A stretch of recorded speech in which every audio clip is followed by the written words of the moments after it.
Punya laptop jadul tapi pengen main game berat? Tenang, ini solusinya. Laptop Lenovo S340. Ini prosesornya Ryzen 5 3500U, dedicated GPU-nya Radeon Vega 8 dengan VRAM 2GB. Itu pun hasil share dari memori RAM DDR4. Udah pasti nggak akan bisa main game berat. Dengan modal 35.000, laptop ini berubah jadi monster. Main GOW4 di settingan high 1080p dapat 60 fps. Karena sudah pakai GPU eksternal desktop Radeon RX 6700 XT 12GB DDR6. Eksternal GPU laptop di tahun 2024 masih ada nggak peminatnya? Atau kalian yang sekedar penasaran apakah bisa GPU desktop dipasang ke laptop? Video ini pas banget buat kalian yang penasaran gimana cara pasang GPU eksternal desktop di laptop menggunakan slot NVMe. Untuk sebelumnya dulu pernah juga saya buat videonya yang ini. Di laptop Asus N46FZ tapi menggunakan slot WiFi card yang dikonversi ke PCIe kali 1.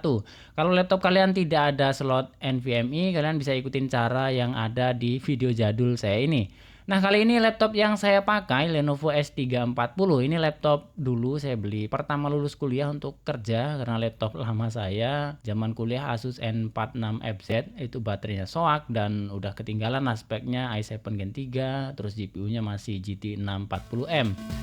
Oke, sebelum ke peralatan yang digunakan, ada beberapa cara yang bisa kalian lakukan untuk menjalankan eksternal GPU di laptop. Yang pertama, kalian bisa pakai slot WiFi card. Nah, untuk cara ini tidak semua laptop bisa. Lebih mudahnya kalian cek di website EXP GDC.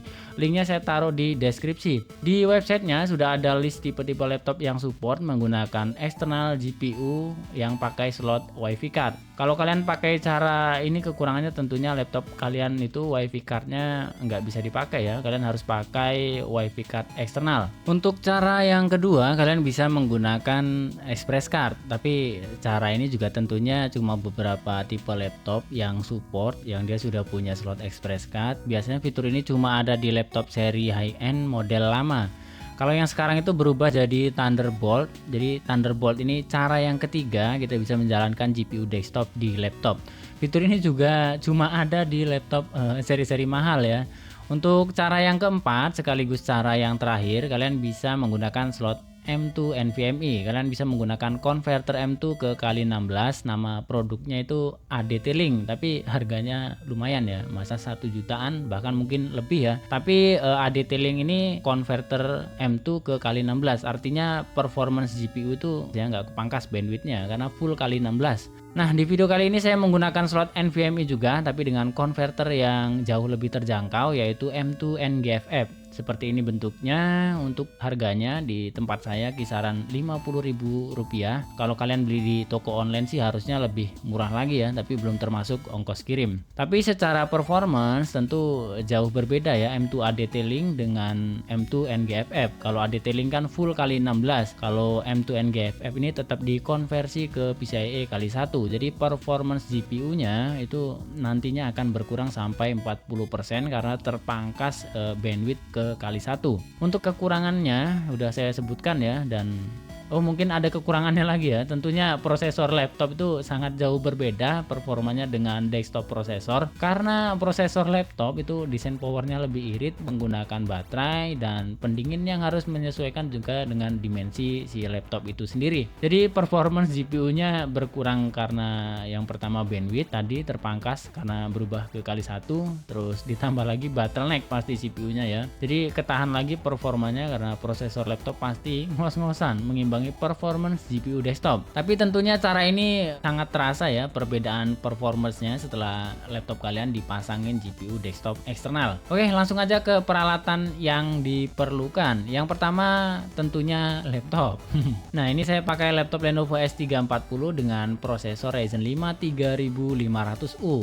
Untuk selanjutnya konverter M2 NGFF ke kali 1. Ini harganya Rp50.000.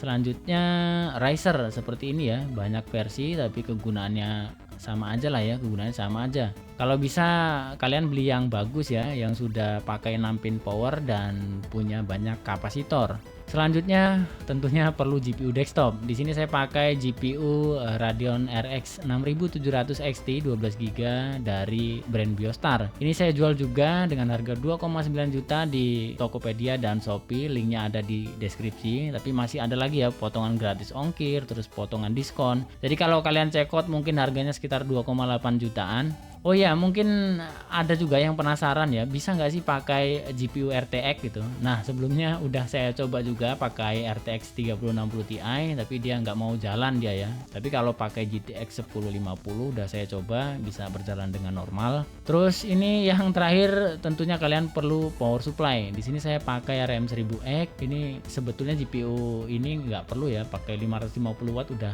kuat ya, hasil PSU yang bagus. Ini karena saya adanya ini, ya udahlah pakai ini aja lah. Oh iya, sama satu lagi, karena M2-nya dicopot, ya berarti harus pakai SSD SATA untuk sistemnya. Dan ini nanti tes gamenya dari harddisk eksternal, ini WD MyBook 4TB yang biasa saya pakai tes benchmark game di konten rakitan PC. Untuk langkah selanjutnya langsung kita bongkar aja lah laptopnya ya, kita bongkar. Nah, ini udah kelihatan ya slot NVMe-nya. Kita lepas aja dulu baterainya ya supaya aman. Takutnya nanti nggak sengaja kena obeng atau kejatuhan baut boardnya, nanti malah short, nanti malah rusak ya.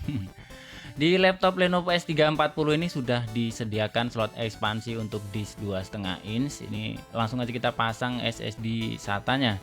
Lanjut kita lepas NVMe-nya dan kita ganti dengan converter M2 NGFF-nya.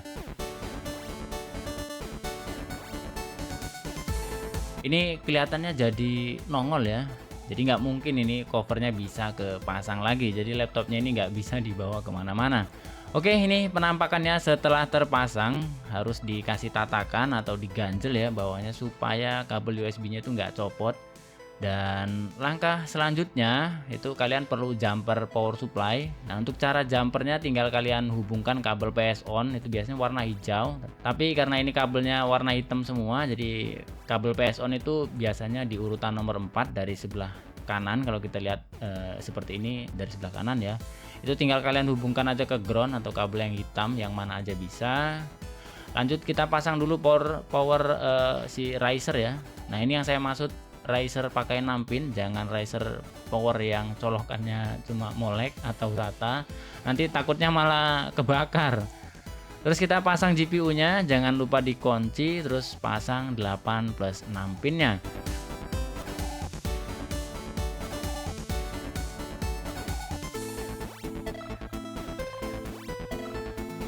Untuk cara ngidupinnya, yang pertama itu hidupkan dulu power supply-nya untuk power si GPU ini. Ini PSU-nya udah muter ya, berarti udah nyala. Baru kita hidupkan laptopnya. Ya, ini fan-nya, fan GPU-nya sudah berputar. Oh, sorry, ini belum terpasang ya kabel DisplayPort-nya. Dan oh ya, harus pakai monitor eksternal ya supaya performa GPU-nya itu maksimal. Karena kalau tanpa monitor eksternal, performanya bisa hilang 20%. Ditambah lagi konversi ke kali 1 yang sudah saya jelaskan di awal, itu bisa memangkas performance bisa sampai 40%. Jadi hampir sia-sia kalau kalian tidak menggunakan monitor eksternal. Nah, ini langsung terdeteksi ya untuk drivernya. Ini sudah saya install sebelumnya. Cara install drivernya ya samalah seperti install driver GPU pada umumnya. Oke, langsung aja kita tes di game yang pertama, GOW4. Di settingan high 1080p, FPS-nya mantap. Bisa kalian lihat di sini prosesornya langsung 100%, tapi nanti otomatis si prosesor ini nurunin performance-nya karena suhu dan power limit. Bisa kalian lihat juga ini persentase rata-rata penggunaan GPU lebih rendah jika dibandingkan dengan penggunaan CPU. Nah, inilah yang dinamakan botol kecap. Maksudnya bottleneck ya. Mungkin lebih cocok seri Ryzen 5 3500U ini dipasang GPU eksternal seri RX 500 series seperti RX 570 atau mungkin RX 564GB aja udah cukup lah ya.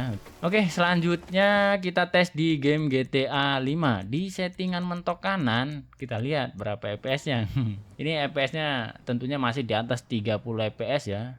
di settingan mentok kanan loh ini. Ya nggak perlulah dibandingkan dengan GPU bawaan Radeon Vega 8 Mobile yang cuma 2 GB dan itu pun hasil share RAM DDR4. Udah pasti nggak bisa menjalankan GTA 5 di settingan ini karena di settingan high aja GTA 5 ini perlu VRAM minimal 3 GB. Kalau kalian setting mentok kanan pakai Vega 8 Mobile ya pasti langsung nge-freeze, nggak jalan gamenya. Jadi gimana menurut kalian tentang penggunaan GPU eksternal di laptop? Tinggalin komen kalian dan mohon maaf kalau ada salah penyampaian dan banyak kekurangan. Semoga ada sedikit informasi yang bermanfaat dari video ini. Sampai jumpa di video selanjutnya.